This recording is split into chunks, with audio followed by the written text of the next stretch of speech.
buttons. There are nice soft touch plastics around the top of the dash, a chunky steering wheel and a driving position framed by the door panels and this centre console bracket. But what are the things that make the Tourer better than the hatchback?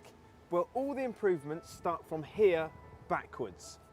Firstly, there's no rear spoiler across the back window. In the hatch, this is part of the rear light cluster, but all it does is completely restrict rear visibility. The second reason is the boot.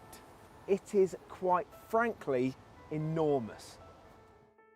When the Civic concept was first launched at the 2013 Geneva Motor Show, Honda said they wanted it to have class-leading boot space. That's all fine and good, but at the same time, Volkswagen unveiled the Mark 7 Golf Estate with a whopping 605-litre boot. Honda's managed to beat that with a 624-litre boot. You can fold the rear seats completely flat, and this expands the capacity to 1,668 litres.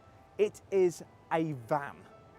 The big boot capacity is achieved in part by the extended body length by 235mm.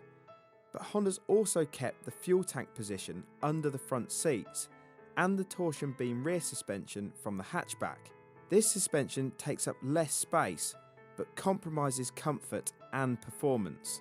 However, Honda's acted on this by introducing a rear adaptive damper system with 3 settings: comfort, normal and dynamic.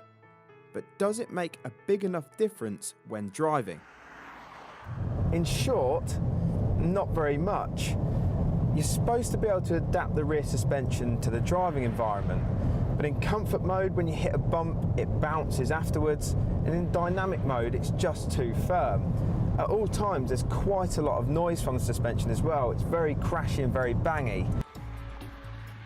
It's certainly not as refined as a Volkswagen Golf Estate, and you've got to remember the adaptive dampers are only available on the 2 higher spec models.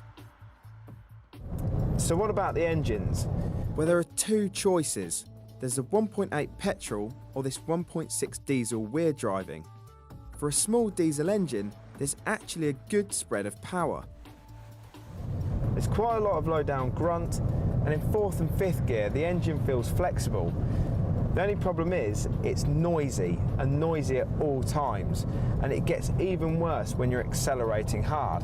But that said, it should be efficient. It's got claims of 74 miles to the gallon and 99 grams per kilometre of CO2 emissions. We'll have to wait until we get it in our labs to test these claims. In terms of the handling, it's pretty much the same as the hatchback. Because the